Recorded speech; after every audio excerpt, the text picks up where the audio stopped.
С утра в Центральном банке крови выстроилась очередь из желающих принять участие в акции. Некоторые из этих ребят приходят не в первый раз. Безвозмездно отданная кровь спасает жизни и помогает бороться с тяжелыми заболеваниями. Помощь требуется пострадавшим в ДТП, при проведении операций, онкологическим больным.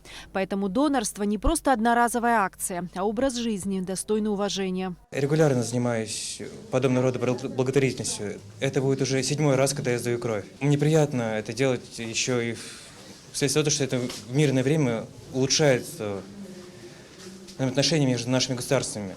То, что я сдаю кровь на территории Республики Абхазия, это почетно для меня, самоосознание того, что я делаю. Всем людям нужно помогать. Вдруг кому-то необходима будет моя кровь, я надеюсь, она поможет.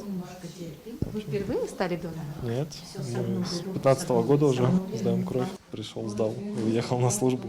Донором может стать любой здоровый человек в возрасте от 18 до 60 лет и весом не менее 50 килограмм. Процедура забора крови не занимает много времени и безопасна для здоровья. Процедура прошла нормально, никаких болевых ощущений.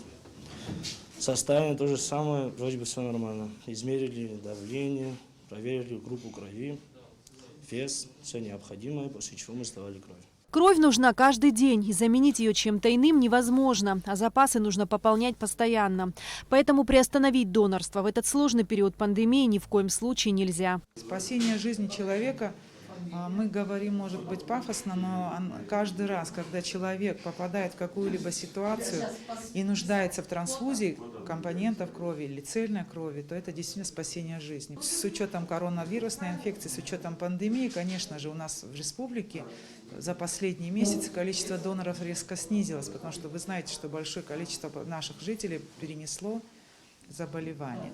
Поэтому это, конечно, очень важно на сегодняшний день. Акция «Стань донором» проводится в Абхазии уже в 3-й раз. В этом году дата приурочена к Дню памяти воинов-интернационалистов, который знаменует вывод советских войск из Афганистана и окончание войны.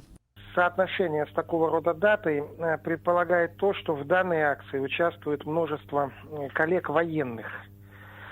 В частности, 7-я российская военная база, которая всегда активно откликается на наши гуманитарные инициативы. Кроме того, нельзя не упомянуть абхазских военных коллег, в частности, курсантов Сухумского военного училища, которые тоже активно участвуют. Акция по сдаче крови организована нами, представительством Россотрудничества, и также посвящена еще нашему безвременно ушедшему коллеге, партнеру Константину Васильеву, который ушел из жизни недавно, будучи молодым парнем.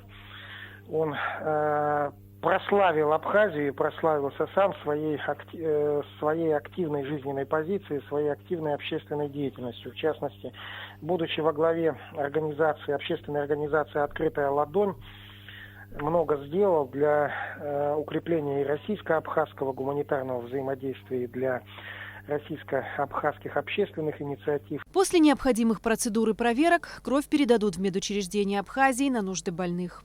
Эсма Голанзе, Эльдар Дамиров, Абхазское телевидение.